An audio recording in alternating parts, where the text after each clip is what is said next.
Okay, welcome everybody. If we want to hit the lights, we'll get started. Appreciate you taking time out of your afternoon to come and join us here. We've got a lot of information to share and hopefully information that can help you out a little bit when you get down to your marketing and stuff. I want to start out though with just kind of a clear the air type thing. You know, it's really quiet in here, isn't it? Silence sometimes is good. Whoops, don't do that to me now. Somebody sent me a little quote, and I don't know if I should take this personally or what, but the quote says, "Don't talk unless you can improve the silence." Well, why would they send that to me? So, anyway, with that, we'll get started, and hopefully, the point being, hopefully your time here this afternoon is worthwhile, and I can improve the silence by what we're going to talk about. We're kind of midpoint at our meeting schedule for the week. We head west tomorrow with meetings in Garrettson in the morning and Laverne in the afternoon. Those are always well attended, and a lot of that business helps supply corn to our feed mill in Magnolia and corn and beans to Hills and Magnolia location. So that's a new area for us, and we really enjoy going over there.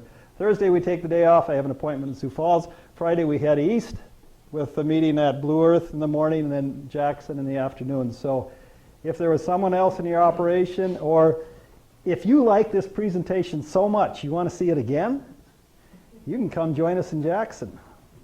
We got a nice facility. We started going there last round of meetings at the AGCO Center, and it's really a nice meeting room that they have. Here's what we're going to talk about today. We have to start out by really kind of getting a base point with where everything's at, and to do that we have to go back to June 28th when we had our quarterly grain stocks report. This is grain stocks in all positions as of June 1st. It takes Washington a month to put the numbers together. In the age of technology, we don't know why, but that's just the way it works. Also on that day, they gave us the final planted acres report for 2019. Now you noticed I italicized final. And by the way, what color is that? Just to make sure, gotta make sure you're awake still. What color is that? Purple. Not just purple. You're from Minnesota now. Vikings purple, there we go. Every morning when I come to work, usually myself and Denny Weber are the first ones here, and we have to have a little morning chat, and it's usually about Minnesota sports, and we have a proposal into the governor right now for a new slogan for Minnesota. Sports in particular. There's always next year. Right? Remember last year we had this high-priced quarterback in the Vikings, and yeah, he did okay, but he didn't really set the world on fire. But he said after the season, you know, I just didn't know people, and the people didn't know me, so he's had all summer now to bond, all winter. So this could be our year, right? We'll wait and see. Final planted acres report. Less than an hour after they released this report, the government came out and said, oh, by the way, we didn't really believe or trust our numbers, so we're going to resurvey basically the entire Corn Belt. So the question of the day is, why did you put the report out? Because when they put the report out, we had corn down the limit because of the report that day. Then we wait to do the meetings this week now because we want to see how they incorporate these grain stocks and planted acres numbers into the supply and demand tables, and that didn't come out until last Thursday. So those three reports will kind of go through the numbers as quickly as we can, but it really has to set a base for what we want to talk about when we talk about the crop in the field, potential weather, and eventually where these prices might be going. Along with that, we're going to spend some time on global grain exports, particularly how is the U.S. doing right now in this crop year, and how does it look like we're going to do next year? Are we competitive on corn and beans in the export market, or where are we at? You'll see when we get there, the rally that we've seen on corn prices since our last round of meetings. Our last round of meetings were in mid-April. And at that time, if you remember, Disaster Dan was friendly to the corn market. Remember? And I said if the funds come in and start covering their short position, this corn market's going to rally. And depending on how much they cover and if they decide to go long the corn market, it probably could go a little bit farther. Well, since our last meeting, corn markets rallied about before yesterday's break and today's break, we had rallied about $1.11 a bushel. Now, as that's happened, what has that done to our competitiveness on the global side? We need to talk about that because we need to be aware that we may be doing some pre-rationing already. Trade agreements. We'll talk briefly about China. Not a lot of new stuff there, but also as far as we need to be aware that the new NAFTA agreement that's been renegotiated has been approved by our Congress, been approved by Mexico, but nothing's been signed yet. So that's important down the road. And then a big piece of the puzzle is still China ASF, or African swine fever. What does that mean for soybean demand this year and in the years to come? And it could have a long-lasting impact both for the American farmer and the South American farmer. And then finally, if they've really lost 40 to 50% of their swine herd in China, which is where the trade believes it's at, or higher, what does that mean for meat imports down the road? And could that be a good bump for demand coming out of the U.S.? Almost every time it seems like we have a problem to address, so I always like to use this line. Remember Tom Hanks in this movie? Anybody remember Apollo 13? It's kind of a reminder now because we're celebrating the 50th landing on the moon. Did we really land on the moon, by the way? We should take a survey of that because there's still some people that say it was all falsified, right? But Tom Hanks radioed in after they had a problem with their space capsule and said, Houston, we have a problem. What about our 2019 crop? We want to look at that and see once if we might have a problem there. Weather indications for 2019, we're now mid-July, about halfway through the growing season. We not only want to look at the weather as far as what's going to come balance of July and August, but then how does it look like this growing season is going to end and when? Could be a key factor this year, right? We'll look at prices, give you some ideas on some marketing tips, and your questions and your comments are not only welcome, but are encouraged. So with that, let's get started. Going back to a quick recap, we're not going through all these numbers. We want to focus just to get a starting point on acres. Remember in our March intentions report, big move upward from a year ago where the USDA reported planting intentions on corn in 92.7 million acres. Now going into this report on June 28th, the market really thought that we would lose about 6 million acres to prevented plant, too wet, switching to beans, whatever the reasons. So they were looking for a pretty substantial drop. And the first bombshell the USDA dropped was a 91.7 million planted number on June 28th. Only down 1 million acres from the March intentions. Now, like I said, they quickly followed that up within the hour saying they didn't know if that number was right. If that was the case, they should have never released it, right? They should have waited until they thought they had the number right. So they basically said, we don't trust this number because of the spring, so we're going to resurvey, and we'll talk about that later. This quickly turned the corn market on its nose, trading 20 to 25 cents down on that day and really set a negative tone until we got a little bit farther into July and had a few more weather issues to talk about. On the soybean side, March intentions were 84.6, down substantially from a year ago. Poor prices on beans, big carryouts, and that's what the market was telling the farmers to do. The trade was thinking that it would have been an accurate estimate even with the wet spring because there was still time to plant beans, but they had the estimate right in line, slight decrease, but basically right in line with March intentions. USDA dropped another surprise in that they lowered it 4.6 million acres from the March intentions. Now, whether we believe those numbers or not, what does the market do with them? Come on, don't go to sleep yet. It trades them, right? It doesn't matter if we believe it or not. The market is going to trade them because a lot of these trading programs now are strictly computer programs, and there's not even people in there putting the orders in. The computers look at these numbers and decide if they buy or they sell. So it moves the market. What about the grain stock side of that report? We look to compare it to last year's June 1 stocks. And last year on June 1, total corn stocks in the U.S. were 5.3 billion bushel. The USDA reported 5.2 billion, a little bit lower than what the trade was expecting. So, this meant that our demand was good, a little bit better than expected. Stocks were lower, stocks were going a little bit smaller, and as the stocks go smaller, we would expect the price to do what? Possibly work up a little bit. On soybeans, last year's June 1 stocks, 1.2 billion. This year, 1.79. That is not a misprint. That's quite an increase, isn't it? That's a lot of beans. In fact, it's a record amount of beans on hand on June 1st. So that was, while we had a friendly number on the bean acreage side, pretty negative number on soybean stocks. The USDA puts a packet of information out via email that basically tries to justify their numbers. This was one of the first slides they sent out, and I think this was one of, like, there was 50-some slides in this package that they sent out after the report. This was one of the first ones showing the precipitation across the Corn Belt from the end of March to the end of June, basically through our planting season.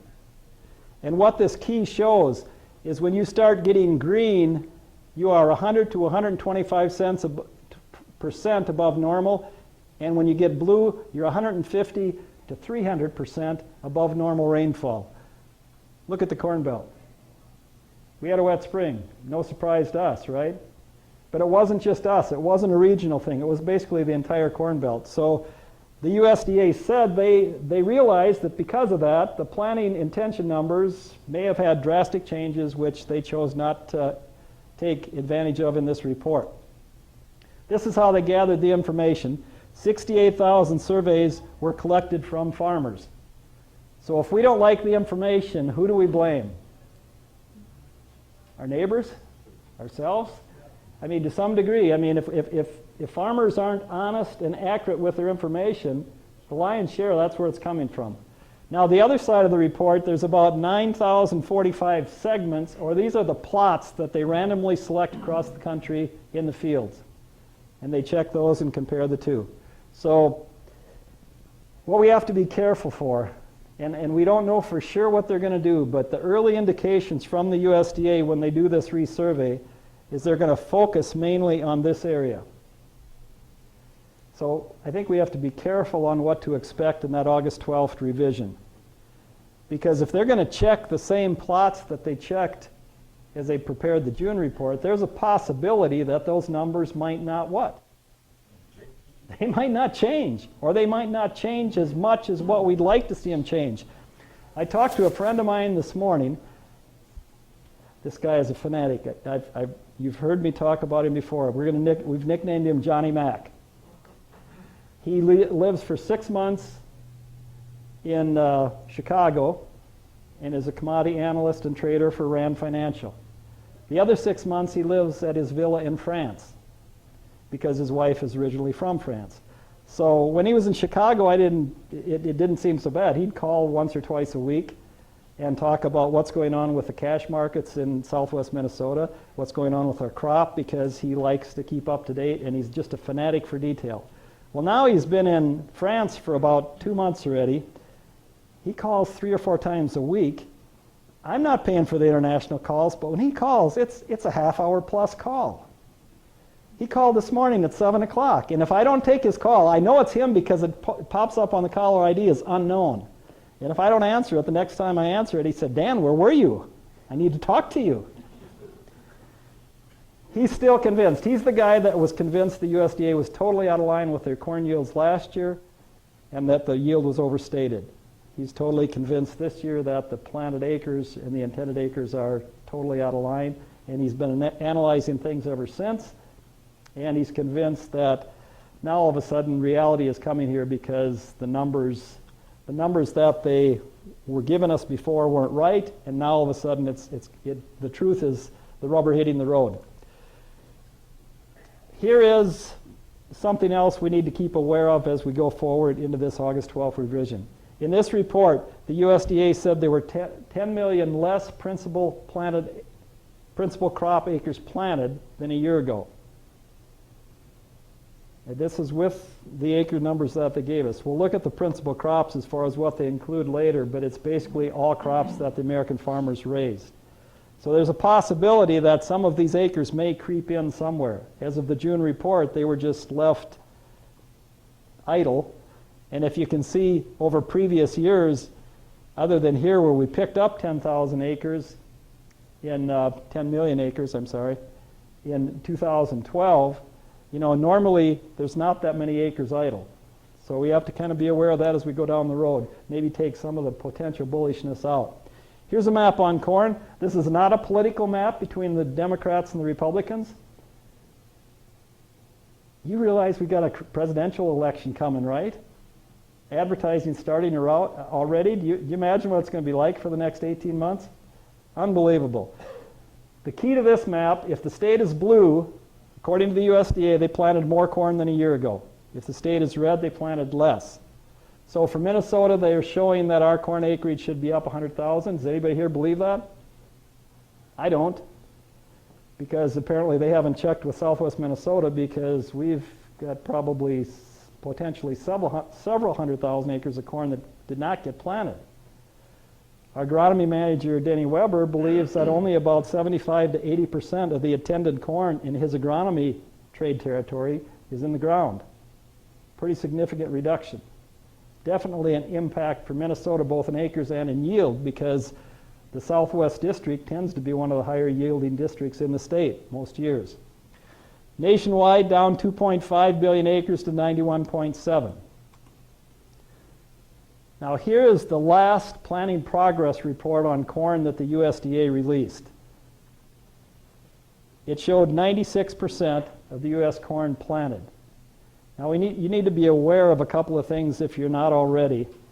First of all, each and every year, without exception, this comes from the USDA, they will show the corn crop 100% planted. And they show it 100% planted once they get to this magic level of about 95% or higher. Now let's just talk about this for a minute. They're showing it 96% planted on June 23rd. They're saying 91.7 million acres. Does anybody have an idea what 91.7 times 4% is?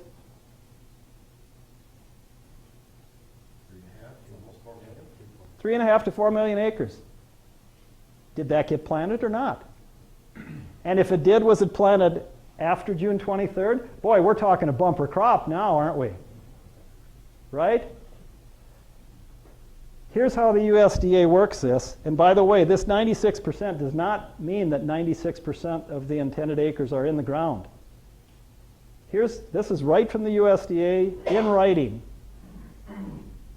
If they survey a farmer, and the farmer in March says he intends to plant 1,000 acres of corn, and then due to the late spring, he decides in mid-April that he's not going to get it all in. And in his mind, in his operation, he decides he's going to try and plant 500 acres. But reality, because of the wet spring, he only plants 200. When the USDA calls up to ask him for planting progress, they say, "Are you done planting corn?" And he says, yes. How do they record the acres? They record all 1,000 acres as planted. That makes no sense to me. And when you say, that doesn't make any sense, guys, how can you do this? Their response is, typical government, that's the way we've always done it. Makes no sense, but that's a fact. They will always show it all planted. So here we are. They say the crop's done, the corn planting is done as of June 23rd. And look at the eastern corn belt. Believe it or not, guys, we don't matter in Minnesota anymore. We never did. The focus right now is out here. 80%, if you can believe the number, of the corn for Ohio was planted. Low 90s in here. And if you survey the people in these states, we have at least 2 or 3 contacts on our Monday morning conference call in each one of those states. They say all of these planted numbers are hogwash. In fact, some of the people that have driven across parts of Indiana, one in particular called up from his car phone and said, "I don't know where they're getting this number." He said, "Honestly, I've driven for 15 miles across Indiana. I have not seen one cornfield planted on either side of the road." You have corn in Indiana that's tasseling right now. You have corn in Indiana that is not knee-high. But you have a lot of unplanted acres, even if you believe the USDA numbers. Now we're going to take a step back to where we normally would see this number of planted acres, basically rounded up to 100. And it's the end of May. If you look at back the last report, crop progress report in May around the 26th, you can see most years We're 95, 97%, so the crop's in the ground. So we're going to look at where we were at this year on that date. And on that date, at the end of May, 58% of the U.S. corn was planted. That means 42% was where? In the bag. This is a bumper crop coming, right? Signs of a problem. Latest planted corn crop in history. So I had to go to a seed company and say, well, so what does this mean to yield? What's the potential with today's genetics? And here we are in that slot. So if we start going after May 25th to June 5th, and I think this is where a good share of our corn was planted around here, right? Not too much in May. In fact, there was probably a fair amount planted in this slot here after June 5th. I said, so what is that? What is a percentage of yield when we do that? And this is what they sent back. Look at these numbers now on this stuff planted basically Memorial Day of the first week of June. 100% is normal, so we see pretty significant yield reduction potential, right? A friend of mine in central Illinois, around the Decatur area, said he normally plants 114 to 118 day maturity corn. Usually plants that first 10 days of April. This year, he got a little bit of corn in late April, and then it got too wet, and then he planted some more corn in mid-May and cut his maturity back to 104. I said, so what does that mean for you in central Illinois? He said, according to my seed dealer, if I go from 114 to 104, it's 18% right off the top. So, once again, what do we have in the field? And we don't know, but it doesn't look like it's the crop that maybe the market's trading today. Soybeans, nationwide, down 9.1 million acres, if you believe that 80 million acre number from the USDA. All the states that raise soybeans are red, so they all are planting less beans than a year ago. Minnesota down about 900,000. When we look at the planting progress report on beans, we reached the magic 96% last week, July 7th. Do you remember back in the days when if you got a hailstorm in June, did you usually replant beans? Or if you did, what did you expect to get from those replants? 25, 30 bushel? Now I know the genetics are better, right? But the point being, it was July before we got a lot of these beans in the ground. Late June, early July, not necessarily around here, but in other parts of the country. And here, once again, we've got 4% that, if you believe the numbers, 3 million acres, are they planted or not? So a lot of questions with these acres situations. Here's our principal crops. The USDA throws this in towards the end of their presentation, basically show that corn was a big gainer at 2.5 million acres, beans a big loser at 9.1. As of when this report was put together, there was 16.7 million acres of corn unplanted in the U.S. and 41 million acres of beans. This is as of the end of June, right? Here's the resurvey states that they plan to do. It's basically 14 states that encompasses the entire Corn Belt. Now, one other thing, and you're probably well aware of this, but they also extended your certification date in 7 states, Minnesota being one of them because of the late planting, and you now have until next Monday to actually certify your acres, which is going to create possibly a dilemma for the government because now we've taken a week of prep time away from them to do this resurvey because they're not going to start that until after the 22nd, which is next Monday. And then they hope to have it put together for the August 12th crop report. No guarantees. A week or so after the report, this tweet came out from a USDA employee, actually one of the higher up employees, a USDA executive is what he was termed, Bill Northey. And I just want you to focus on this middle paragraph that he had. Number of acres that farmers have reported as unplantable in previous years has ranged from 2 to 10 million. And if you look at a history of prevented planted acres, that's 10 million is the high side. It averages 1 to 2 million every year. Somewhere, somehow it happens.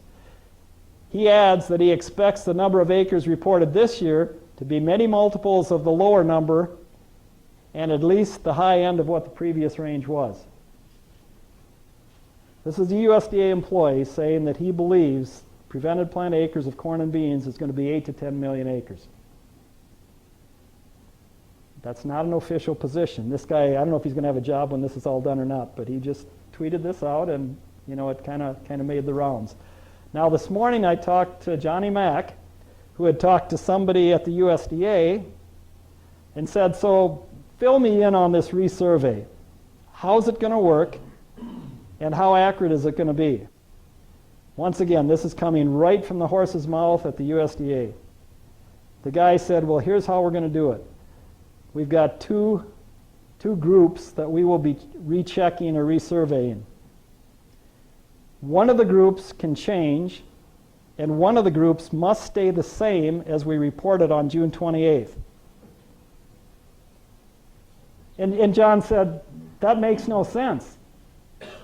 And his response was, I agree with you, but I'm one person at the USDA, this is our methodology, and I can't change it. And in the government, you won't get a change like this made. So John said, so what does this mean? He said, it means if the one area that changes, and let's say the one area shows a reduction in corn acres of 8 million acres, since the other one cannot be changed, they put the two together and divide by 2. So if they find that 8 million acres were not planted to corn, they're going to report 4 million on August 12th. This is our government in action. So it'll be real interesting to see once how we trade going into that August 12th report, and depending on what the number is, if the market believes it, or if we have to wait until harvest to find out what we actually have for a crop. That type of uncertainty causes a lot of headaches in the marketplace. Grain stocks, the other part of the 28th report. We've talked about this briefly already, and then we'll go into the details now. Corn stocks from a year ago down about 1.9 million. Beans way up at 46 million. So when we look at the corn stocks on June 1st from a historical perspective, here's our 5.2 billion, here's our 5.3 last year. How does this number compare to history for the last 20 years? It's on the high side. Are we short corn today? No. In fact, we've got more than what we need. Now, I'm not saying the farmers are willing to sell it, but we're not out of corn today. The USDA puts this by state. So we see here our total nationwide stocks of 5.3 billion, this year at 5.2. And what they also do is go through and say, well, what's in the elevator and what's on the farm? Remember, total stocks dropped 100 million bushel. On-farm stocks went from 2.75 last year to 2.95 this year. So on-farm stocks went up. In fact, last year, total on-farm stocks for the nation were 52% on June 1st. This year, 57%. What about Minnesota? If you believe the USDA numbers, last year 71% of the Minnesota corn on June 1st was still on the farm. This year, 77%. So who's holding the majority of the corn that's left in the country? The farmers. Is that bullish or bearish? Well, today it would appear to be bullish because basis levels are extremely strong. Future prices, yeah, we've got volatility, but future prices are over $1 higher than what they were 90 days ago. So we've got a lot of action in the marketplace. What about soybeans? Our soybean stocks are 1.79 billion. How does that look from a historical perspective? It looks like a mistake, doesn't it? I mean, it's almost twice as much as our previous all-time high. So if we're expecting corn prices to go up a little bit with a reduction, with that kind of increase on beans, I hate to tell you this, but it's lucky the bean price is where it's at. Is this all because of the China trade war? We'll talk about that later. It's really not. It has more to do with China, but it has more to do with the fact that their demand is down that much because of the swine fever. So when we look at where the beans are in the country, course, a big increase, 1.2 to 1.79. So all the states that raise soybeans are green. That means that they have more total stocks on beans than a year ago. Likewise, when we go on the farm, 377 million bushel on the farm last year on June 1st, this year 730, almost twice as much. So last year's total, 31% on the farm nationwide, 41% this year. In Minnesota, 43% on the farm a year ago, this year 54%. According to the USDA, the American farmer is holding a lot of grain. Now, why might he be doing that? Doesn't like what? Doesn't like the price, didn't like the basis, or he doesn't like what he's seeing out his window, right? And if he's got grain in the bin, he's saying, I'm going to keep it there until I see if this crop makes grain or what kind of crop it's going to be. Today, we don't know what all those answers are. Do we know if these stock numbers are right? Bringing those numbers now into the supply and demand report last Thursday. And we'll get into the details, but you know, this is really confusing, and only the government can make something that could be so simple, so complicated. When they gave out their June 11th supply and demand report, remember that March intentions report was 92.7 million acres? Well, in the June supply and demand report, the USDA lowered that by 3 million acres, down to 89.7, I think it was.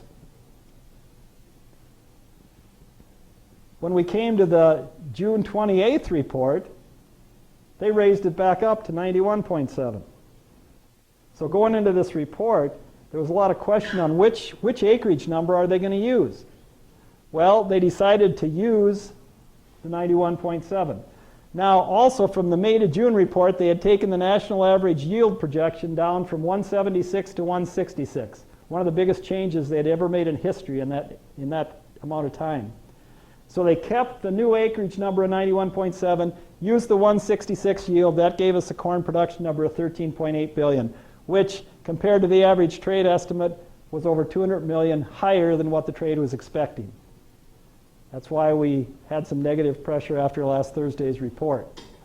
On the soybean side, they took the same methodology. They took the 80 million planted acres that they had given us on June 28th, but they lowered the yield 1 bushel from June, 49.5 to 48.5, gave us a crop of 3.8, and that was actually a little bit lower than what the trade was expecting as far as a bean production number. So here's our supply and demand tables on corn. Now this time of the year we have to look at two different tables, because remember the USDA crop year starts on September 1st, ends on August 31st. So this crop year that we're in right now only has about 6 weeks to go. On August 31st it's closed and it's in the books. So what did they do on this year's balance table? Well, from June to July, they reduced feeding and residual 25 million bushel. We'll talk about why in just a second. They reduced industrial use of corn, other than ethanol, 20 million bushel, which took 45 million demand away from domestics, and they reduced exports 100 million bushel. And we'll talk about that and explain why they made that move there. So total demand was reduced to 145 million. That was added to last month's ending stock projection at 2.195, making it now 2.340, which is expected to be left over by the USDA on August 31st. Once again, are we short corn this year? Not with 2.3 billion bushel ending stocks, if we believe that. Average price we always talk about. Just because we're higher than that now, we have to be consistent. And the average price for this crop year, the USDA pegged at $3.60. When we had our last round of meetings in April, our price of cash corn was around $3.41. And at that point in time, we were all hoping that we would just get close to this number by the end of August, right? Be honest. How many of you were expecting corn to go to $4.50 cash by the middle of July? So this is probably an opportunity. Now, you say, yeah, but that crop in the field doesn't look very good. Yeah, but I didn't get my corn planted. I understand all that. But during these volatile times, we have to try and maintain a little bit of discipline too. Is there anything wrong with selling corn for $4.50 when the government's saying the average price for this crop year was $3.60? Just have to ask yourself that question, right? This ending stock number now for this crop year on August 31st becomes the beginning inventory for the next crop year, which starts on September 1st. So we see that go up to 145. They took the higher acres number from 1.9 in June to 91.7, left the yield unchanged. That gave us 195 million more bushel of corn than what we thought we had in June in the field. So the combination of these two increased our corn supply 340 million versus June. Now on this report, they followed through with an increase of 25 million bushel of feeding. Nobody knows really why, but they did. Probably because they think we're going to export more pork to China in the coming year. They followed through with the industrial use of corn other than ethanol with the same 20 million bushel reduction. Net increase was 5 for domestic. Exports were left unchanged.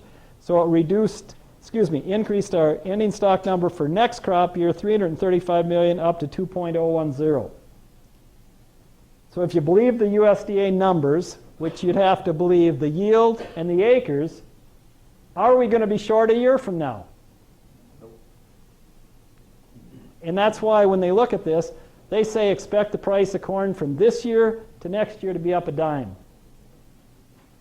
So we have to ask ourselves, and once again maintain discipline if we can, the fact that if we're sitting here with corn prices well above $4, I'm not saying we have to do it today, because I'm still friendly corn, but we also have to be honest in the fact that since we've already rallied $1 a bushel, how much more do we have in it?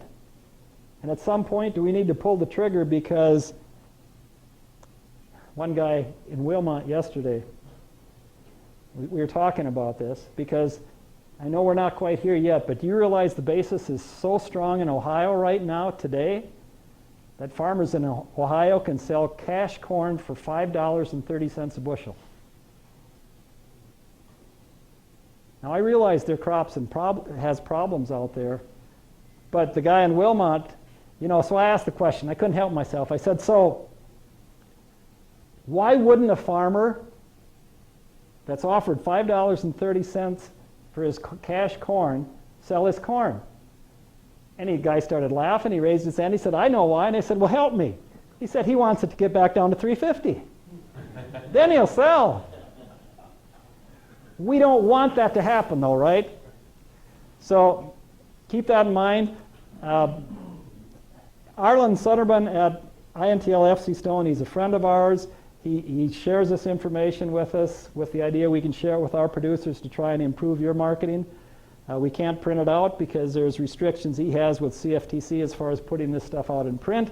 But basically, here's a scenario on what he sees. He's just one person, but we have a lot of respect for him. He's a very good analyst, and we're going to look at what he has to say. Here are the USDA numbers from last Thursday's report. For this crop year, here's our $2.34 billion that they gave us. Here's what they gave us for next year's carryout.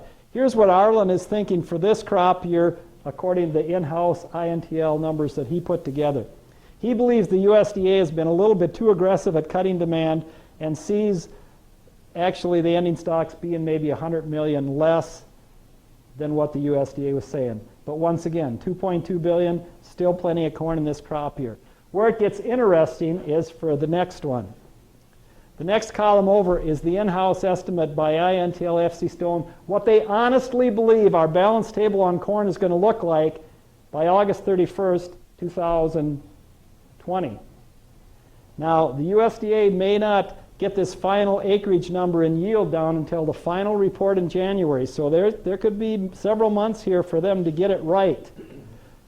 He's very convinced in his mind that we're going to lose about 6 million acres off of that 91.7. And he's one of the conservative ones. There's a lot of guys out there that think this corn planted acreage number could be 8 to 10 million lower. But he's at 6 and admits he may be on the conservative side. If you take 6 million planted acres away, Take the yield down to 165. Still very respectable with the conditions we've had so far this year. Look what it does to next year's ending stock number. 1.2 billion bushel, stocks to use ratio a little over 9%. Once you get that stocks to use ratio under 10%, there's a yellow light flashing at the marketplace saying, folks, Houston, we may have a problem. We have to watch this thing closely. If this number gets down close to 7%, that flashing light turns red. We have a problem, and we have to ration demand. I'm telling you today that we are rationing some demand already. The market is convinced, and it has itself convinced that we have an issue, even though the USDA numbers don't reflect it. He gives us a bearish scenario, kind of his worst case. And in this case, he says, well, maybe I'm half right. And we lose 3 million acres to 88.8 planted. Yield goes up to 170 because, well, you know, we destroyed the bad acres, or we didn't harvest them, or they froze early. So the acres that we harvested yielded a little bit better. I can understand that. But even with that scenario, 3 million less acres, 170 yield, our carryout still drops to 1.4 billion. And you can see what happens to the price as these gets lower. If he's right with his 1.2, the actual corn price, according to his model, a year from now could be 95 cents to $1 higher on the average. And then, of course, if you look at the bullish scenario, take it down a full 9 million acres, take yield down. This 158.4 is just a 10% reduction nationwide. Is that feasible with what we're seeing this year? There's some people that think this corn yield is 145 nationwide because of conditions. I don't even want to show you that number because it would not be good.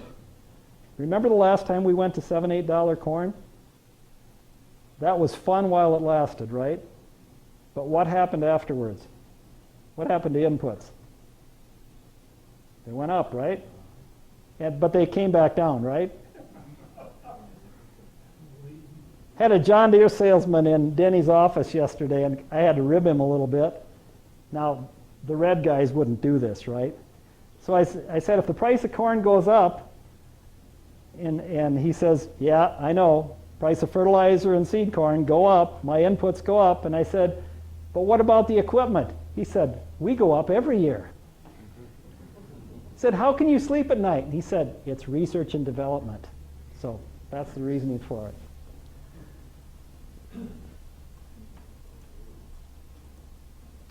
So the question of the day should be, two questions, right? What are our acres? What is the yield, right? So I couldn't help myself. Rich Feltus put this out after the report, so I said, can we use it? He said, absolutely. I don't know if anybody's familiar with that name. Rich Feltus used to work as analyst for Refco for many, many years. Now he's retired, but still on retainer with R.J. O'Brien. So here Rich looks at, normally, you know, we're finished planting corn in June. This year it went into July. So this looks at the final corn planted acreage number, the history of that change from the June-July period to the final crop report in January.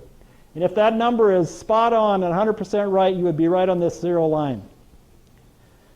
So if we look at this, 4 out of the last 5 years, what do we see happen to corn acreage from July to January? Up or down? Down. Down. That's making me feel good, right? Bullish corn. Let's look at yield. Shucks. This is corn yield by the USDA from July to January. And here we see 6 out of the last 6 years, what's happened? It's went up. So when you've got these people and these computer programs looking at this stuff in Chicago, the ones that are bearish and wanting to sell corn are saying, well, don't worry about it because we're going to see the yield go up over the next 6 months. The other side of it is acres. So you got two big unknowns that we really don't know. We all have opinions, but the market is not sure which direction to trade this yet. Are they going to have the answer on August 12th? I don't think so. I think, you know, when I talk about possibly being disciplined and making some sales, I really expect that we can take this thing down a little bit now because it's not as hot as it was supposed to be. It's raining every other day. And rain makes grain. We all know that's true, right? So we can take this thing down in July, and as we get closer to that August 12th crop report, the uncertainty, I think, is going to bring some volatility back into this market, and probably we could very well rally into that market looking for a bullish number. And what if the number isn't that bullish? So kind of be watching for an opportunity as we get to that point. Now here we want to talk about exports to see are we doing anything as far as rationing or cutting back on demand. This is a table that I get every Monday morning. It looks at the comparison of world corn FOB prices. So if you're a user of corn anywhere in the world, here's where you're going to come to buy your corn. U.S. has always been the #1 exporter of corn, followed closely by Brazil and or Argentina, depending on their crop and everything else. And then number 4 comes in is the Ukraine. So you'll look at these, you'll call these 4 countries up and find out what they're offering corn for. And this is in a metric ton. Notice the U.S. prices, right around $207 a metric ton. How does that compare to Argentina? Argentina's $22 a ton cheaper. That's a lot.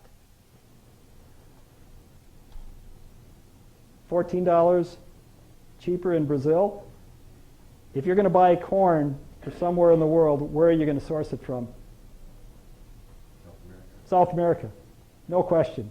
And they had a bigger crop, much bigger crop than a year ago in Argentina, and a much bigger crop in Brazil than a year ago. In fact, part of the reason why the corn market was on its nose again today is INTL FC Stone raised their estimate of the second crop of corn in Brazil, now getting close to what their government was saying, which would be 101 million metric ton.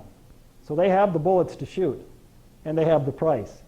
This is why each week we see disappointing export sales on Thursday on corn and disappointing inspections on corn on Mondays.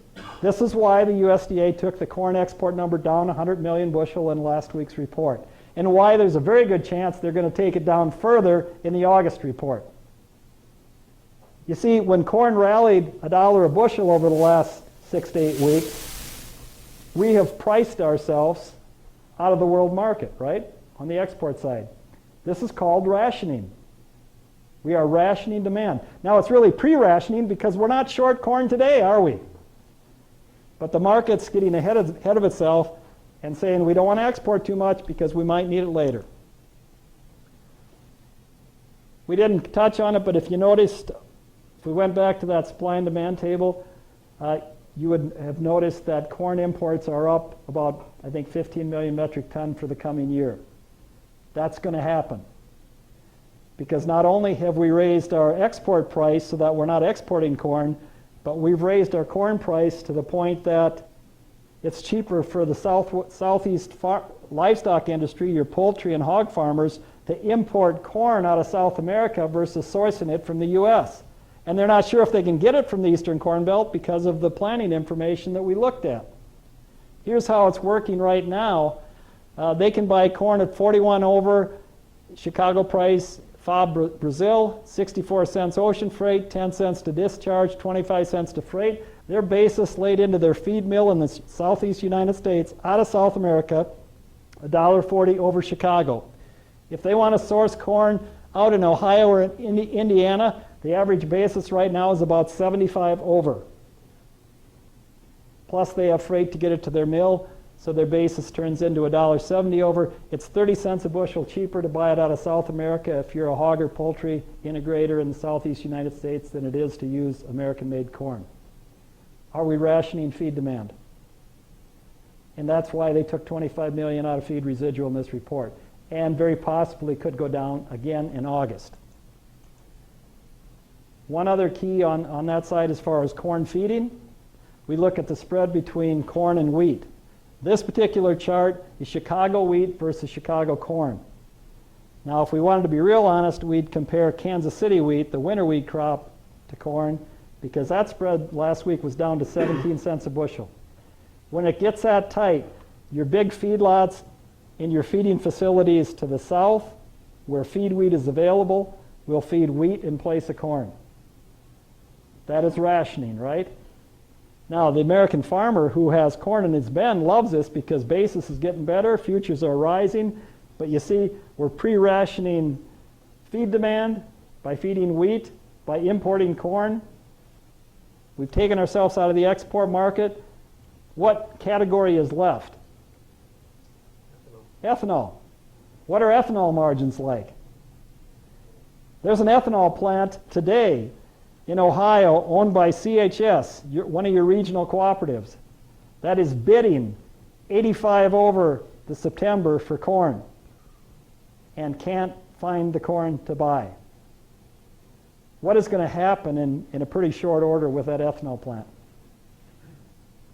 It's probably going to shut down or slow down if they have commitments that they have to meet, but you can't continue to do that because there's no margin there. They're losing a lot of money. We have to be very careful about what we're doing to the demand base of corn already. Here's our balance tables on soybeans. One change was made on the crushing side where they dropped this year's crush 15 million bushel. That's valid. Yesterday morning we had a crush report for the previous month, and it was about 5 to 6 million less than what the trade was expecting. Our soybean crush is slowing down. Once again, Argentina had a very big crop. They're very aggressive at exporting, and they don't export the whole beans. They export the meal and oil. And as they go out and undercut our prices, it puts pressure on our margins here and slows our crush down. Besides that, we've seen all the beans that are left on the farm, and bean basis is also a variable that the farmer's wanting a better basis, so that cuts into the processing margins and they slow the plants down a little bit. Seed usage was cut down 5 million.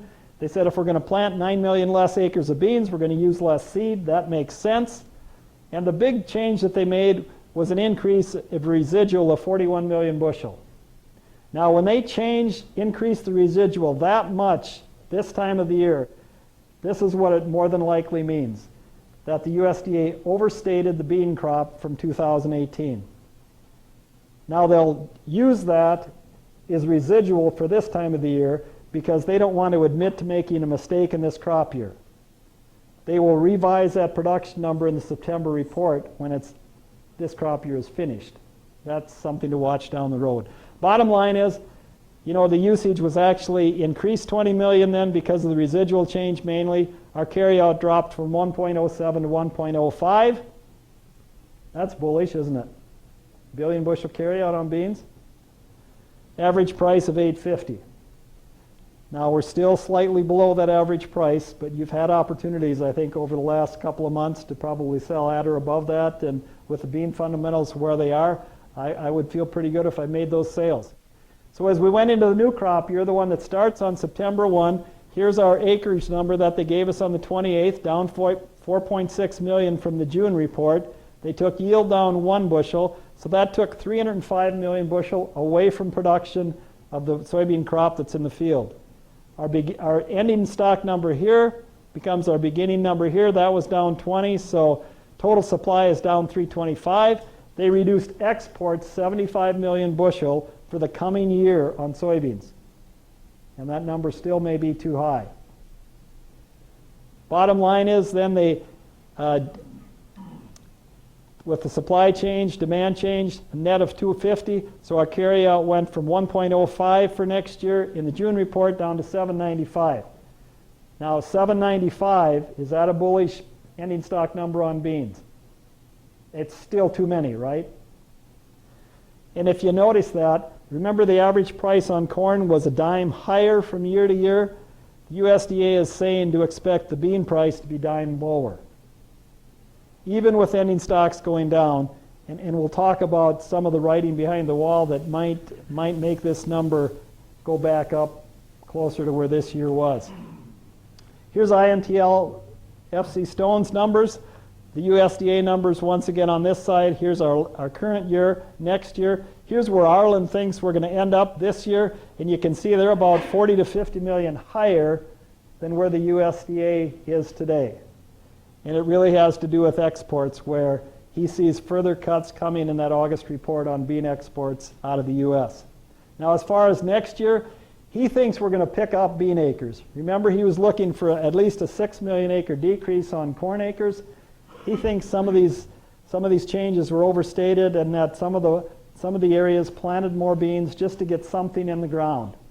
So he's looking for final bean acres to be 82.6, looking for yield at about 47.5, down another bushel from where we're at, and that would put the carryout for next year, in his opinion, back up over 1 billion bushel. In fact, if you look at all of the scenarios he has, you would have to lose another 1.5 to 2 million bean acres, take yield down under 45 to get to a situation where the soybeans are maybe a little bit less bearish, maybe a little bit on the friendly side. So it looks like beans will continue to be a follower for corn and wheat right now. Now what about the acres, final acres, and the final yield on soybeans? Once again, we look at the changes from June, July to that final report in January, and it's a little bit confusing on the acres, but you can see the trend. 4 out of the last 6 years, we've found actually less bean acres from a historical perspective. Maybe this year's different. We'll have to wait and see. But when we go to yield, we find the same thing we've seen on corn. 5 out of the last 5 years, we've seen bean yields increase from June, July to January. Can't explain why. Maybe the USDA projections are a little bit too pessimistic early in the crop year, and then when we get to harvest, we seem to find better results than what we thought we'd have. Remember the export side of corn, where we have basically priced ourselves out of the picture as far as exporting corn. What about soybeans? $343 a metric ton for beans out of the U.S. Now it says $335 out of Argentina. That's really not realistic because, as I said earlier, Argentina doesn't export hardly any whole beans. They export the meal and oil. So we have to compare it to Brazil. Those are really the two choices you have. And we actually see Brazilian beans $10 to $20 a ton higher than the U.S. This is why, in spite of the big crops in South America, we continue to see fairly good, in fact, better than expected, sales and inspections of beans. And that's without China. If you add the 25% tariff into this $343 U.S. price, the Chinese would still buy from Brazil. But what about the other countries in the world? We're seeing fill-in business from almost anyone else that are coming to us. And you can notice, too, that as we go forward here, the Brazilian prices go up because their supply of beans starts getting what? They start getting less. They're getting pretty well shipped out. So we've got some opportunity here, but we'll have to wait and see. Now, you say, well, if we're competitive, then why do you say that we think we're going to have exports go down from this point? And this is why. Here's our outstanding bean sales as of July 4th. And you can see the categories here. The Chinese are in the red. And each year, they've got they almost always have some outstanding sales, but you know, they were fairly low. This year, look at this. About 5.7 million metric ton of soybeans that the Chinese have on contract bought out of the U.S. that they have not yet shipped. We also know that many times this category here called unknown is also who? Many times it's also China. So in fact, if we assume that the majority of this unknown this year is China, now you get up to 7.9 million metric ton of beans that are sold but not shipped. Guys, that equates to somewhere between 250 and 300 million bushel. Remember, our crop year ends on August 31st. That's 6 weeks away. If you're going to nominate a vessel to come and pick up beans in the U.S. and go to China, do you suppose you need to get that order in pretty soon? Or what? It's not going to ship by the end of August, right? So what are the choices that China has here with these outstanding contracts? What's one thing they can do? Cancel. They've never done that, have they? What's another thing they can do? Say, well, we not want but in August, but we take in September. That converts it from one crop year to the next. So if this stuff doesn't ship, this 250 million bushel, at the end of August, what happens to those exports? It gets added to your ending stocks, right? And could conceivably make this year's stocks 1.2, 1.3 million bushel. Now, we might ship those next year, we might not, but this is a big variable that the the marketplace is also watching closely. Now, when we look at the actual shipments for this year, we can see, you know, China in the red, the EU in the blue, a little bit more to the European Union, quite a bit more to the rest of the world. That's because we're competitive on beans right now. And of course, Chinese shipments are down, and a lot of this had to do both last year and this year with the trade war, but it wasn't just the trade war. The bigger factor was the ASF, or African swine fever, because when we look at loadings out of Brazil, here's soybeans loadings out of Brazil for the last 5 years. And not only is the U.S. shipping less beans this year, who else is? Brazil. That's lost demand into China because of the African swine fever. And it's not under control yet. So down the road, there could be a big question in the eyes of both the U.S. farmer and the South American farmer as far as what do we do for an alternative crop here, because our biggest buyer of beans in the world, China, which was taking 70% of all those exported beans, now says that they've lost close to 50% of their swine herd, and how long is it going to take for that to be rebuilt and that demand to be brought back in? Also want to show you here on the green, this is weekly loadings out of Brazil on corn. Huge crop down this year. We're not price competitive, so you can see Brazilian corn exports very aggressive, and they're going to stay that way. Here's Chinese imports. This came out from China about a week ago as far as what they import by month. Here's the current year in red. And you can see this is now the effects of the African swine fever, where it's trending down and much lower than where we've been for the last 4 or 5 years. The whole world, South America and U.S., were gearing up production to meet that demand in China that appeared on course to be going up, up, up, up, and never going to stop until you get sick pigs. Corn for the world. This looks at ending stocks of corn. A couple of things to point out, and this kind of reinforces a potential for a friendly situation on corn from a global perspective. You see, for the last 4 years, these blue bars are total ending stocks of corn for the world. So this will make the 4th consecutive year where the ending stocks of corn for the world is going down, meaning we're using more than we're producing. Now, we also want to look at the world ending stocks, but take the U.S. and China ending stocks out of the picture. And if we do that, we see that ending stock number go from 96 days down to 37. If you look at a 37-day ending stock number on corn for the world without U.S. and China, it's getting down to about as low as we've been in many years, right? Now, why do we take China out? Well, if China has corn and somebody else in the world needs it, are they going to share? They're kind of the bully in the room, right? They like to hoard commodities, so we don't think that that's available. And why do we take the U.S. out? Well, if we have a problem with the U.S. corn crop in the field, and the U.S. is historically the #1 corn exporter, is there more or less that's going to be available to the world? So this is a situation we have to watch closely, and the world is watching this very closely. That's why the U.S. crop is very important as far as what we actually end up with during this crop year. Trade war. You know, we thought we had a deal in May. Then the talks broke down because we insisted on change. They said they didn't want any change, and everybody walked away. The end of June, President Xi and President Trump had a brief conference at the G20 summit last week of June. And they said, you know, it's time to fix this thing. Let's get together. Let's shake hands. Let's sign the papers. And everybody was fine. And they were going to get their trade delegations together the next week. And that's been 2 weeks ago, and nobody's talked since. So it's strictly on hold. Basically, the contentious issues that both countries are refusing to change still exist, and there's no compromise. Now, an interesting thing might be, China's watching very closely, even though we're 18 months away from a presidential election. There's one thing that we know about the Chinese opinion when it comes to politics. Are they a fan of President Trump's? No. Because he was the first one in the world that basically called them on the carpet and said, there's things not right here, we need to change. Taken a very hard line against the Chinese and as far as correcting some of the abuses that have been in the past.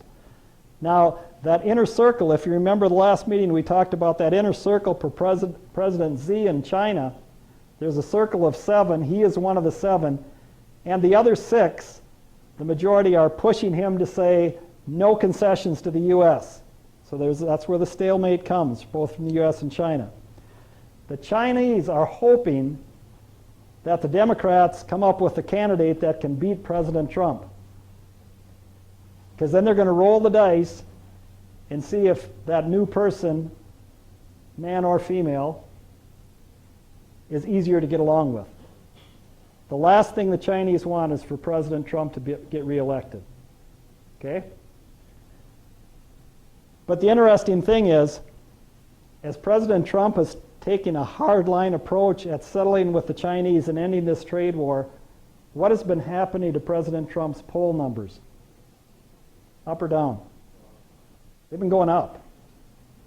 And not only have the polls been going up from the people, but even the Democratic senators and representatives are standing behind President Trump saying no concessions to China. So as we get closer to the election, we may see this thing resolved, because if China gets the idea that President Trump might get reelected, they very well may want to settle this thing before he starts another 4 years. And if it looks like somebody else is going to be in the Oval Office, they may wait and see. So nothing's settled there. Here's our ASF. This is a chart put out by the Chinese government that shows the amount of hog herd reduction by province or state. And we can see many of their areas anywhere from 50 to 70% down on hog numbers. Just this week, Cargill put out a press release saying that at least 2 or 3 of their feed mills in China have been idled now, shut down, because there's no feed business. Some of these provinces that are down 70% on hog volumes, I mean, and it's not coming back. People are afraid to repopulate because the disease is still, alive and well, and they still see more and more outbreaks. But what does that mean for a meat supply for China? Food for thought. China accounts for 49% of all global pork consumption. Think of that. 14% of the global chicken. 12% of world beef consumption. You say, well, why aren't they short meat already? Well, here's probably what happened in China. Remember, this disease has been going on for over 6 months now. When it first started breaking out, there was a lot of panic.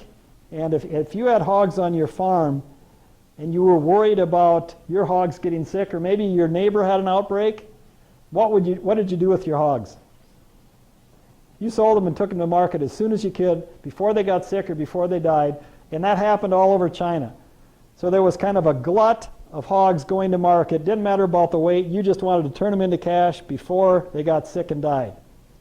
So they filled their freezers, did the processing, and they've been living off of that inventory. But at some point in time, probably in the near future, we're going to see China be a significant importer of pork.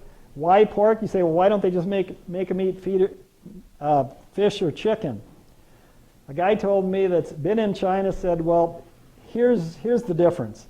Pork is the #1 preferred meat by Chinese, and they really don't care what the price is. Price of pork in China so far this year is up 21%. #1 food inflation item in China is the price of pork. The guy that's in China said, here's how to compare it and put it in American terms. And now some of you might not appreciate this, but he said, in America, if the price of coffee doubles, will we quit drinking coffee?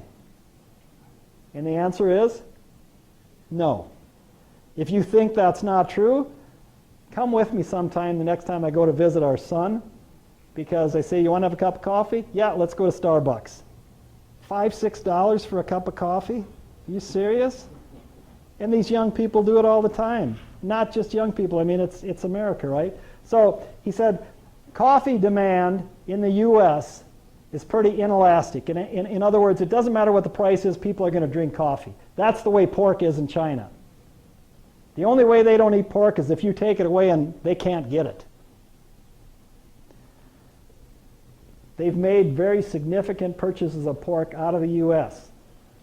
over the last month. In fact, a couple of them were as largest that we've ever seen at one time. The problem is it's just like the beans. They have purchases on the books, but they haven't shipped them yet. So we don't know if they're doing it as a hedge against something that they're going to need down the road, if it was just posturing to get the trade talks settled or whatever. But the U.S. pork industry expects pork imports to China to go up anywhere from 4 to 6% in the coming year. Okay, let's talk about what's going on in the field. These are two satellite imagery maps. You can see the years on the bottom, 2019 on your left, 2018 on your right. Both taken the first week of July, somewhere between the 5th and the 8th, a year ago and this year. What we're looking for, and let's start with last year, and let's start with Illinois. Notice that this is fairly green. From a satellite, that means you have good vegetation. Look at Illinois this year. Last year, this year. Look at Indiana. Look at Ohio. Look at Iowa. Look at Minnesota. First week of July, and we don't see much green from the satellite. That means what? It's not growing it's not big enough to be picked up by the satellite yet. That's the sign of a big crop coming, right? So we look at it a different way. Vegetative index. Now on this type of map, and this is this year, July 8th, 2019, on this type of thing, you have good vegetative growth if you're a dark blue color, the darker the better. If you're in the yellow and the orange, vegetative index says you got some issues. Once again, let's look at Illinois, Indiana, Ohio, Iowa, southern Minnesota. Not the whole state, but right here. And now to make it interesting, I just want you to focus on Illinois right now. And then we're going to look at what that was a year ago. Any difference? This year? Bad? Last year?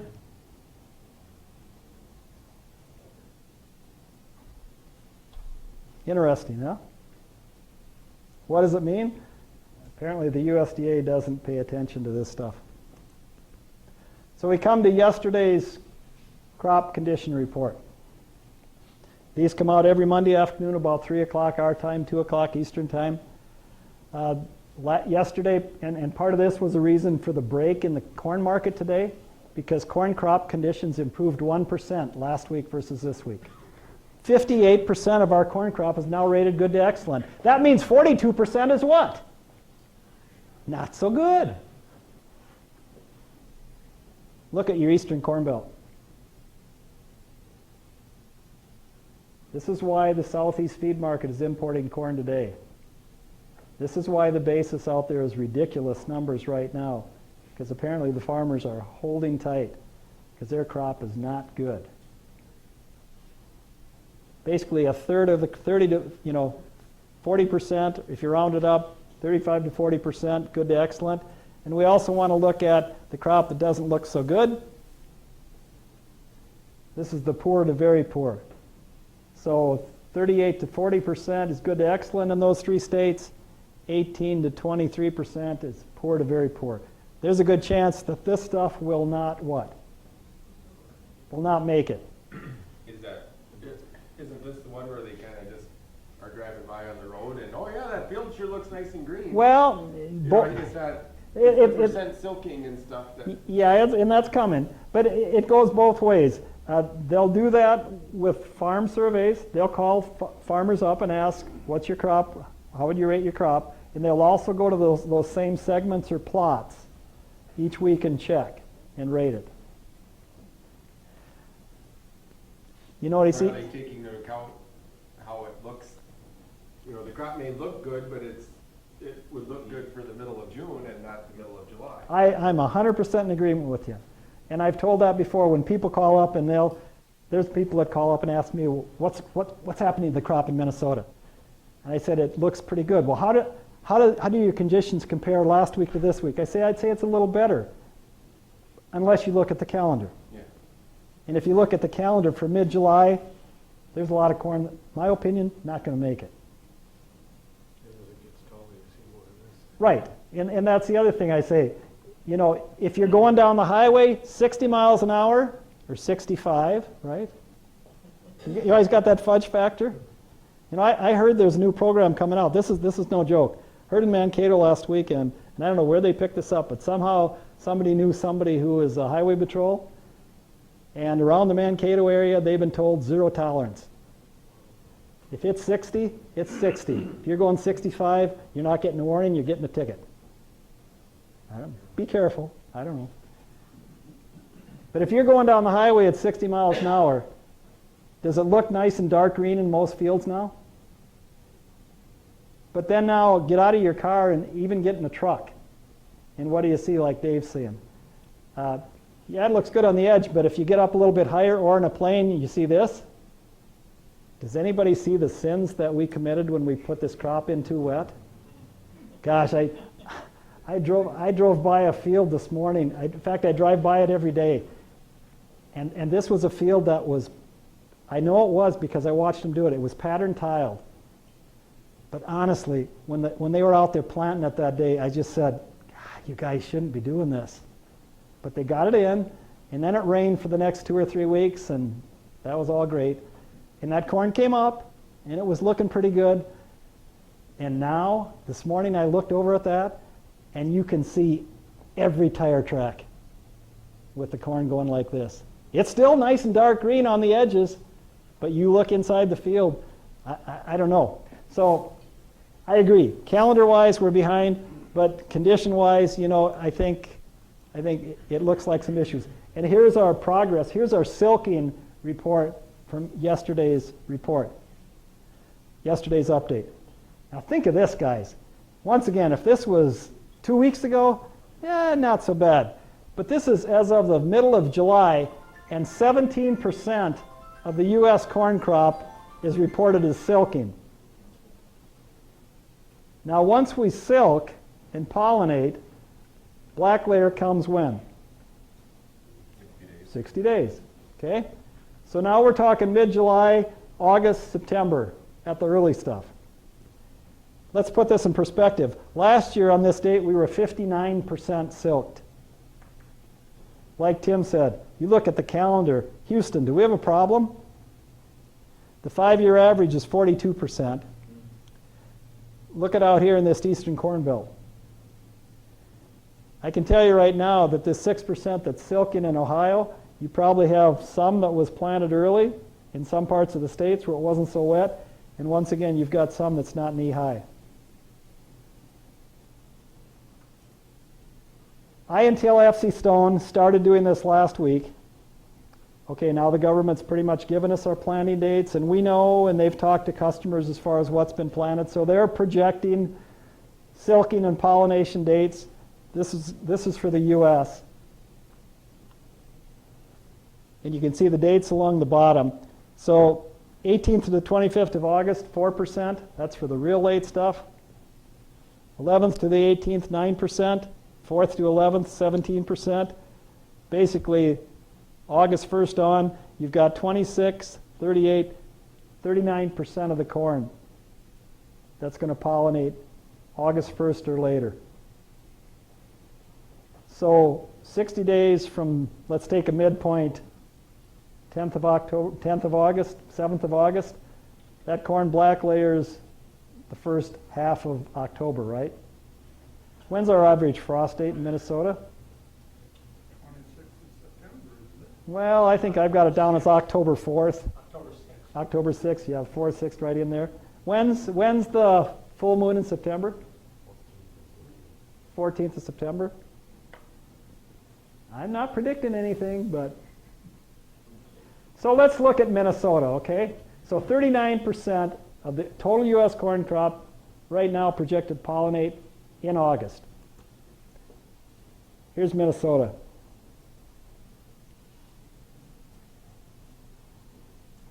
79% in August.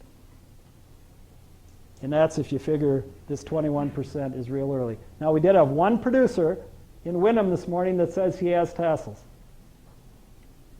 on one of his fields. We had one producer here at the Brewster meeting yesterday that said he has one field, very small field, that he thinks will shoot tassels by this weekend. But next week is the 22nd of July, right? How many guys here who expects their corn to be tasseling in the next week?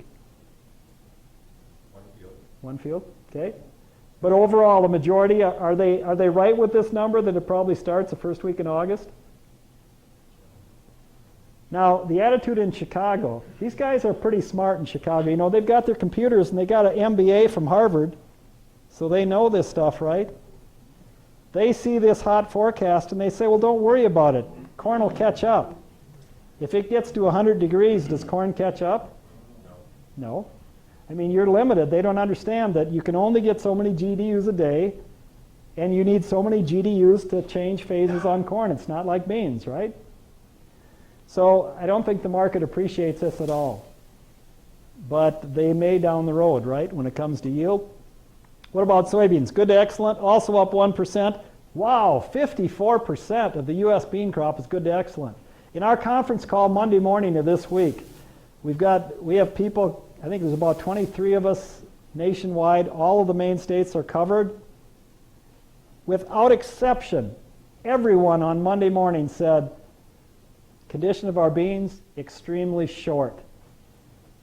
Without exception, every state said the majority of our beans in 30-inch rows will not canopy the row this growing season. Well, that's not a big deal because short beans can still what? Yeah, they can still yield. But if you talk to an agronomist, he'll tell you it's important to canopy that row, not only because weed control and moisture conservation, but also because the more leaves and more canopy you have, the more leaves you have taking energy in to feed that plant, right? You've got a bigger factory there, just like on a corn stalk. You can have a ear of corn on a 3-foot stalk of corn, and how big is that ear going to be? And if that same corn plant is 10 feet tall, your odds are having a nice-sized ear or 2 ears are better. Why? Because the factory's bigger. That plant is a factory. So, we see once again, basically a little over a third of the Eastern Corn Belt, good to excellent on beans. And if we look at the poor to very poor, a fourth of it are in trouble. I'm not trying to be bullish beans, but we definitely could nibble into that big carryout that we have, right? Our conference call group put our yield estimates together for what it's worth, and we know this time of the year it's like throwing a dart at a board.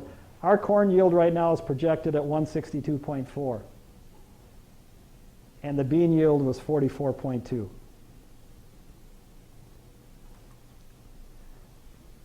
We looked at the status, progress on corn of silking. I think this is more important because this is soybeans blooming. Are you aware that last week on July 7th, 10% of the U.S. soybean crop was blooming? Is that behind? Now, from what I've been told by an agronomist, a soybean plant, when it gets a second node out of the ground, can start blooming. So it don't have to be very big. This week, we got all the way up to 22%. The 5-year average is 49%. Last year, it was 62% on this date. But short beans can yield. But they have to bloom before they can set pods, right? A little bit on weather. We're not going to read all of this stuff. What I want to point out to you is we are at a unique time. I think we're writing history this year in the 2019 crop because of latest planting in history, poorest crop conditions at this point in time in history. And we also have something going on in weather, in that we have the convergence of 3 cycles or weather phenomenon going on right now. We have a 22-year solar minimum, we have a lunar cycle, and we have an El Nino has yet to die. And if you read through this was like a 14-page paper by World Weather that they put out, and it explains the weather that we've had so far this year. And it kind of makes sense. It's why we were cooler than normal in April and May and much of June. Why we had too much rain, because of these cycles converging. So what their point was to try to get to, the title of the paper was Evidence Builds Against Extended U.S. Growing Season. We just noticed and looked at the fact that this crop is way what? Way behind. So they were looking at this saying, and one guy in Ohio said, he said, I remember a few years back we had this big a delay and we planted real late and we turned out okay. And we all said, how did it happen? He said it didn't freeze until Thanksgiving. So they were trying to see once what kind of correlation we might have with these cycles, and it doesn't happen that often that they converge. But they narrowed it down to the point that the bigger determinant factor seems to be the lunar cycle, which at the phase it's at this year indicates we probably have a normal to shorter than normal end to our growing season versus an extended one. And they came out and revised their forecast here just this morning. I haven't read the whole thing, but the bottom line was they said we don't think the heat that's starting in July is going to last. It may go into the early part of August, maybe even first half August, but as we get closer to September, we see normal to below normal on precip and temperatures, and we also see the last half of September being potentially much cooler than normal. So how much catch-up can we do? Time will tell. Here's a corn basis map. This raises a question whether the USDA stock numbers is right, but it also kind of gives us an idea that we're doing some really weird things to try and cut back on demand and make this corn last in case we get short. All of this stuff is a basis map from last Friday. If you look at these dark green circles here, like we have in Ohio, you'll see that the basis reported out there were 70 to 80 over Chicago prices. At that time, futures in Chicago were trading at around 450 to 460, I think. So producers in that area had the opportunity to sell 530 to 540 cash corn. Say, boy, I wish I had corn in Ohio, huh? What about Minnesota? We're kind of over in this, here's Minnesota right here, so we're kind of in this light orange getting close to the yellow. So we're basically at that time minus 10 to option price and option to 10 over in the yellow. New Vision's basis yesterday at the close at our feed mills was option price. When's the last time you could sell option price for a basis? What's that? Yeah, probably 2012. And then you could go back to other times where there was a year, I don't know which year, don't remember which one it was, but where the carryout got down under 1 billion bushel and basis went crazy. Probably could sell $1 over during that time. But this is a unique opportunity. If we compared just to where that basis was in the middle of April when we had our last round of meetings, at that point in time, nearby corn was 3,200 this September. So today it's option price. Pretty significant basis improvement when you've seen the futures market also go up $1 a bushel, right? So some take-home points. These are borrowed from Arlen at INTLFC Stone. He does a webinar after each report. You'll get my take-home points in a second here. But basically, he sums it up to say the confidence is low in the supply and demand numbers that we've seen in last Thursday's report. The market is having a hard time believing the acres and the yield. Soybean prevented plant is still being determined, and a lot of people in the eastern Corn Belt believe they're going to see a reduction in bean acres. Now, maybe we see an increase in the west. We'll have to wait and see. African swine fever is a threat, still a threat, with a long tail. It's not going to quickly recover because we have to stop the disease in China, and then they have to repopulate. And they estimate right now that 60 to 80% of their sows have been infected by this disease. So it's not just a matter of turning up the farrowing barns again. China trade deal is elusive. Neither side wants to give and probably won't until we get closer to the election. It'll take several months for the market to get its arms around the fundamentals that we're dealing with and to really get an accurate number. Very possibly it's November or January before we get more honest answers out of the USDA. Be careful about assuming that all of these numbers are corrected in that August 12th report. When we look at price, price is the function of supply and demand. That's what we've been talking about, but it's always modified by the flow of money. Because if these computer traders in Chicago want to take the market up or down, what's going to happen? It's going to go there, right? So we look at the fund positions. When we met in April, mid-April, does anybody remember what the fund position was on corn? At Friday's close, or at yesterday's close, they were long about 201,000 contracts. Short? Yep. When we had our last meeting on April 17th, they were short 301,000 contracts. So they've basically completely reversed that position to the tune of over 520,000 contracts. Folks, that is why the corn market rallied a little over $1 a bushel. You can say, yeah, but it was the weather. Yeah, but it was late planting. But the money had to get behind it or it wouldn't have happened, right?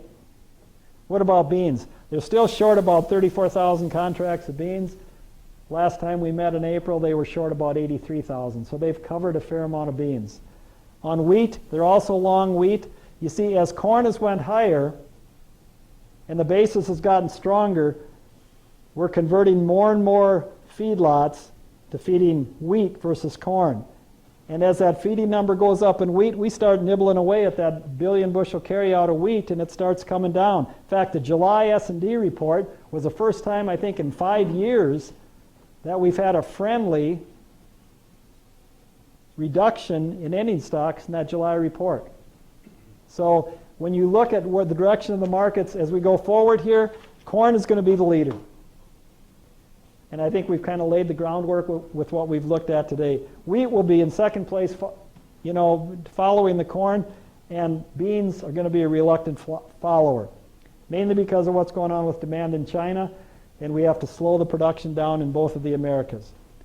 Here's our corn chart from this morning. Nearby continuous corn. A couple of things to point out.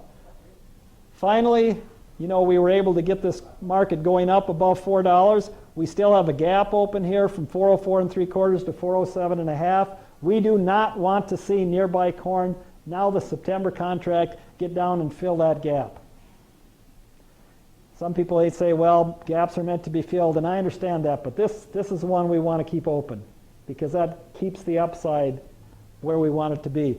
You see a lot of volatility. Here's our June 28th acres report with a big acres surprise. That just killed the market down the limit.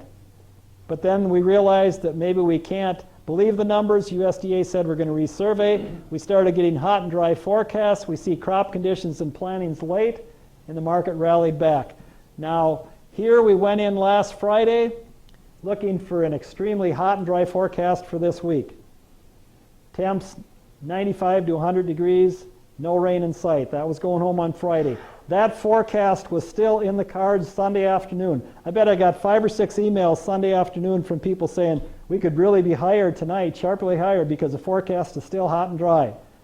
And even though that might be good for us, there are other areas in the U.S. that haven't gotten rain for 2 to 3 weeks, and they needed rain. Market gapped higher Sunday night, and by Monday morning we were coming back down because the forecast changed and went cool and wet. This stuff that we got this morning wasn't supposed to happen. Those of you that got rain, and I hear somebody said, 3/4 of an inch? That was not in the forecast. So, those spotty showers when you have all this humidity can happen. Another thing to point out here, so basically, I think today now we probably closed below it, but in my mind, I want to see this nearby contract stay above 440.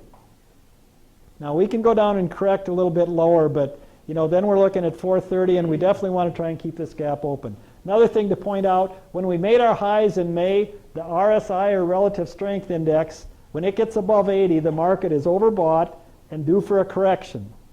And you can see when we got up into the 80s, the market overbought, we correct back down. Then we get new news, the market goes up and makes new highs in June, but once again, the RSI got up to 80. If you're thinking of selling, that's an indicator you want to keep an eye on and watch. Now, from a monthly chart of nearby corn to get a little bit longer perspective, this shows the pain that you guys have been through for the last 5 years. because it was 60 consecutive months here, 5 years, where we could not get nearby futures above 440. And in my mind, that's a very critical swing point. So now today I think we close back below it, but it would be really good if we can keep that nearby contract above 440, because you can see in previous years, when that happens, we usually have the market identifying a pretty serious problem, rationing demand, and the market tends to go up quickly. But every time it makes one of these big runs, what happens? Without exception, right? Remember back here when this happened?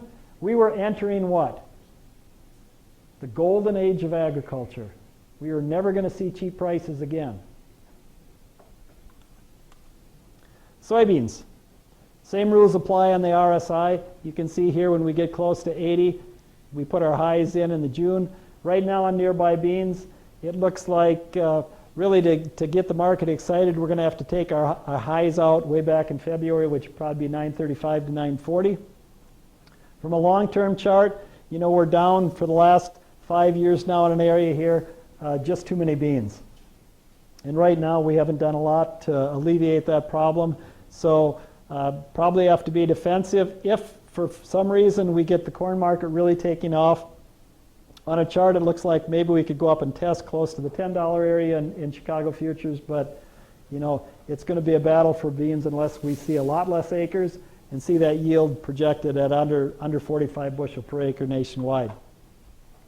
This table looks at what the December corn on your left and the November futures of soybeans in Chicago have done from May 1st to either October in the beans and November in the corn over the last 20 years. And what we see here on the average, the rally from May 1st to November on December corn has been $1.04 a bushel. So far this year we've done $1.09. So that makes me a little bit cautious, the fact that we've kind of met our historical target. Now there's years where it can be a lot more than that, but you know, this is a pretty impressive move for corn. So even though I'm still friendly corn, I've got to be a little bit more cautious because the market's done quite a bit of work already. We've taken the funds from being short to a pretty reasonable long, and we see what happens. Soybeans average has been a little over $2 a bushel. So far this year we've only done $1.32, but with the negative fundamentals, that's still pretty impressive. What we have to keep in mind though, that from that same time period, from May 1st to November on corn and May 1st to October on beans, on the 20-year average, we take $1.22 back out of the corn market and a little over $2 back out of the bean market. We rally this market during that time frame off of production concerns and a lot of factors, and then once that's built into the market, a lot of years we give it all back. We don't want that to happen. We want to try and stay disciplined and make some sales when we get the opportunities. Here's our closing bid page yesterday. This is based off of our rail locations, and that would include Mountain Lake, Maloma, Heron Lake, and Brewster. I think I got them right this time. The feed mill locations of Windham, Worthington, and Magnolia would actually have a 3-cent premium to this for feed corn for July and August. Follow me there? So where the basis is showing 3 under here at the rail locations, the basis delivered to a feed location for July and August would be option price today. I look at this bid page, and what I want to try and share with you is, what is the market telling us to do? The market will give us signals, and when we have this type of market where July and August are one price, September is a little lower, October is lower, what type of market is that? Inverted market. And what is the market telling a producer to do in an inverted market? Where do you sell? Now. Because if you don't sell now, you have to wait basically 12 months, almost 12 months to get back to that price. Now I realize, you just said, well, you're talking out of both sides of your mouth because you said you were friendly corn. I understand that, but at the same time, 438 versus what's the average price projection for this crop year? 360? Is it okay to sell a little bit of corn? I love listening to Jim on the phone because guys will call up and it's like pulling teeth. Nobody wants to sell. Corn's up 10 cents. It's probably going to go up another 10 tomorrow. You know, on a different day. And Jim says, why don't you just sell a little bit?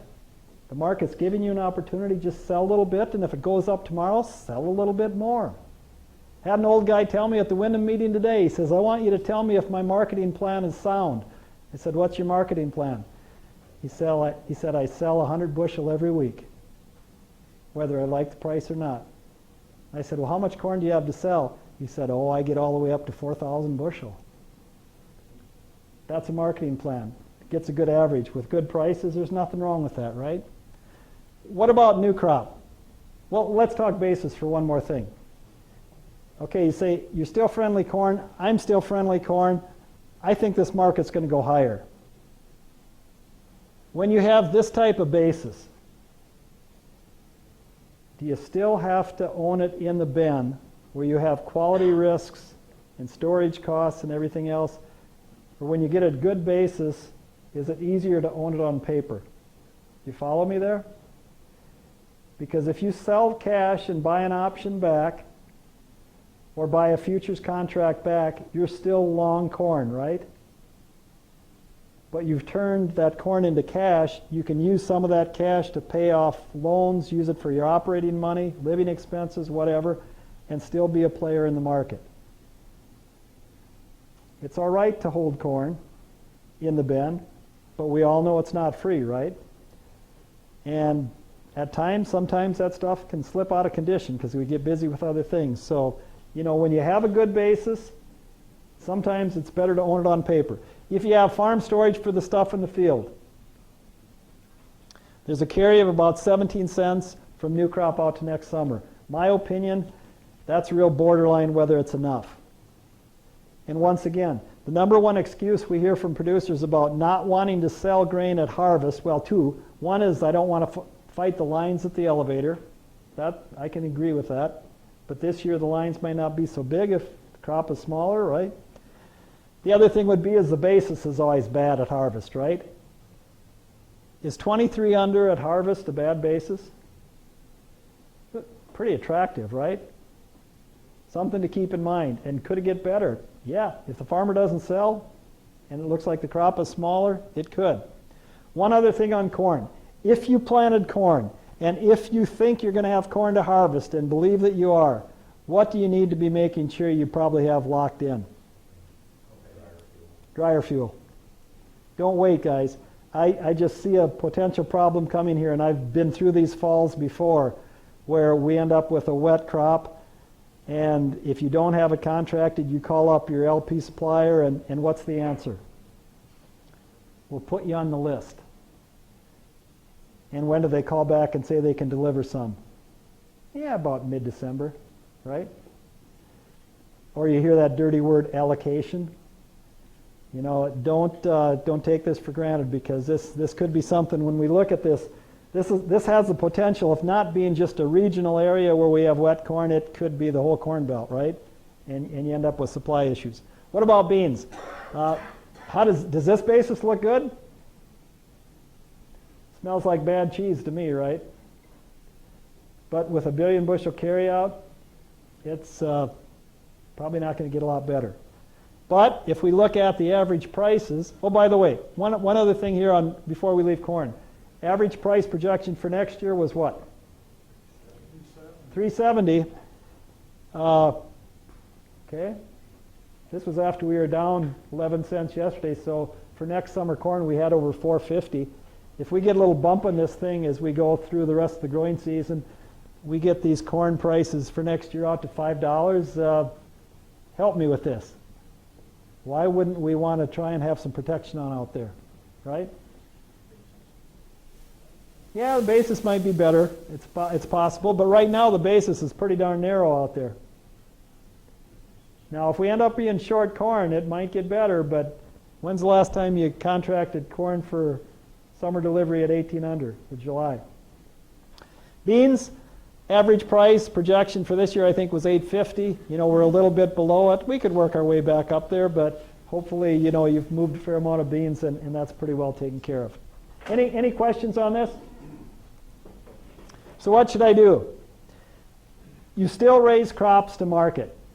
So we've already had a nice rally on corn, not so much on beans, but maybe if we get a little bit more, you want to make up some cleanup sales. Keep an eye on that. Not that necessarily you have to do it today because we were hit hard yesterday, hit hard today, but we've got a lot of volatility. I think we're going to have better days coming. Don't be afraid to make some sales. Take advantage of what is a very excellent basis opportunity. Average prices, just a reminder, $360 for this year, $370 for next year on corn, $850 for this year on beans, $840 for next year. Keep an eye on these weekly crop progress and condition reports. If nothing else, call up and talk to one of the originators and see where they're at. Once again, they come out about 3 o'clock on Monday afternoon. Watch for signs of demand changes. You know, we are seeing some pre-rationing already on the export side, on the feeding side. We want to keep a close eye on ethanol.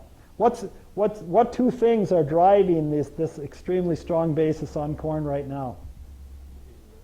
Feed and ethanol. Now the feeding I don't see going away, especially in our area. We have to have corn. We're not going to feed wheat up here unless we can't get the corn.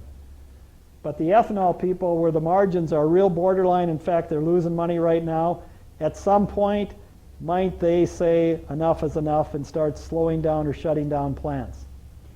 And if that happens, does this basis have to keep getting better? Not necessarily.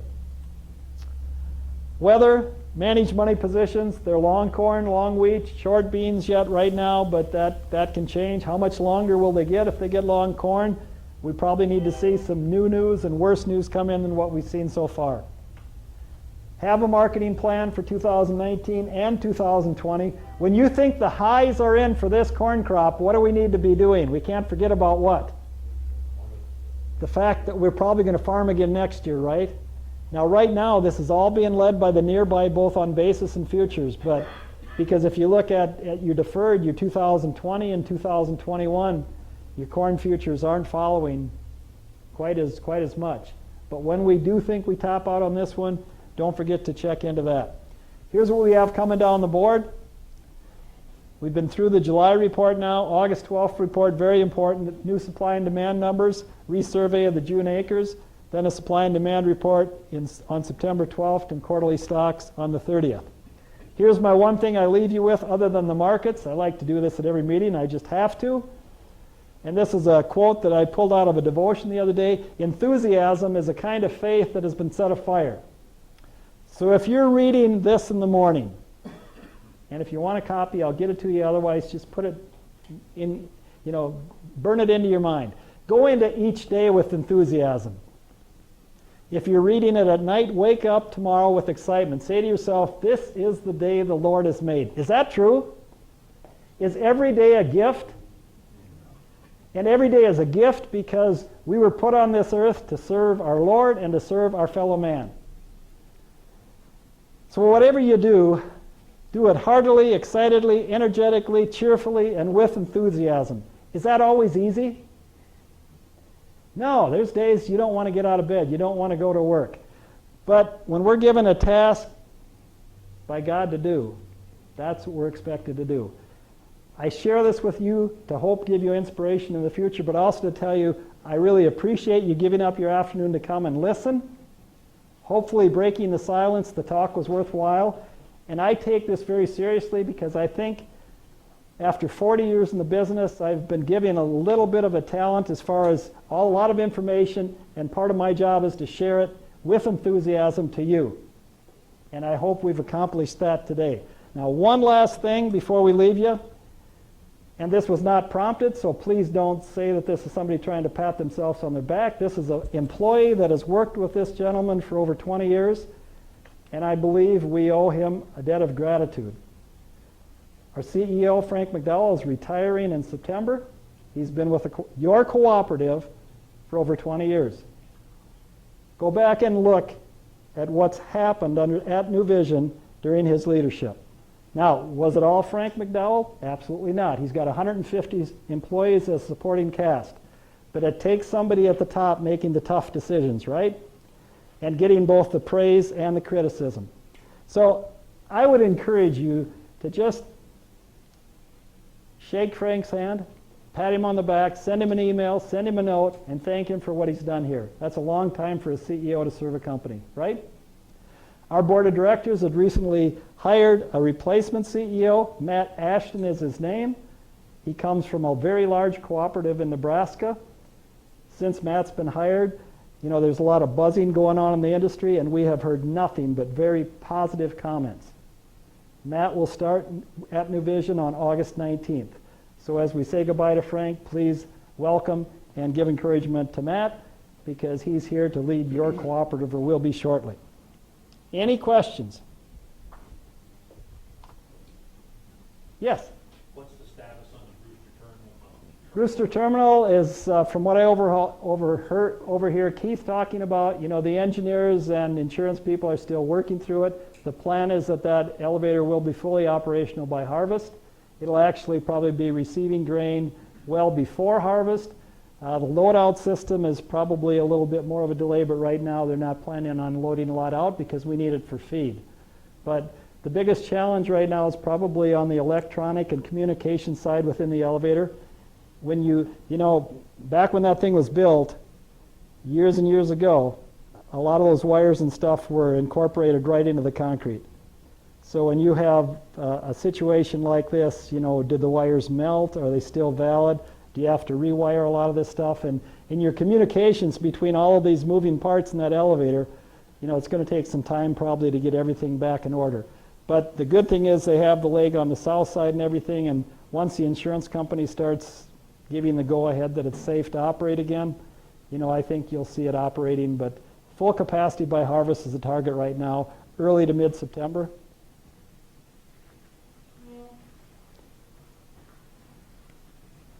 Anything else?